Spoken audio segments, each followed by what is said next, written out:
If you are a student, chances are high যে তোমার সামনে নভেম্বর ডিসেম্বর এই সিজনটাতে এক্সামস থাকবে, আমার নিজের এক্সাম।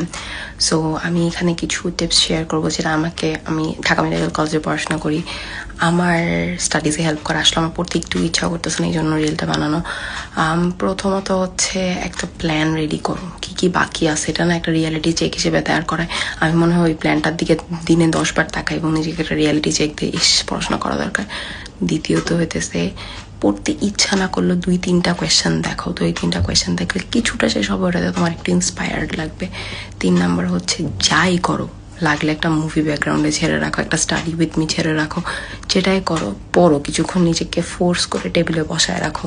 4 নাম্বার হচ্ছে কিছুক্ষণ পর পর সাবজেক্ট বা টপিক চেঞ্জ করতে পারো, বা 20 মিনিট 30 মিনিটের পড়ার সেশনস করতে পারো, কারণ লম্বা সময় ধরে ঠাস করে পড়তে কষ্ট হয়। অ্যান্ড 5 নাম্বার হচ্ছে নিজেকে অ্যাকাউন্টেবল রাখো, টাইম কই যাচ্ছে খেয়াল রাখো।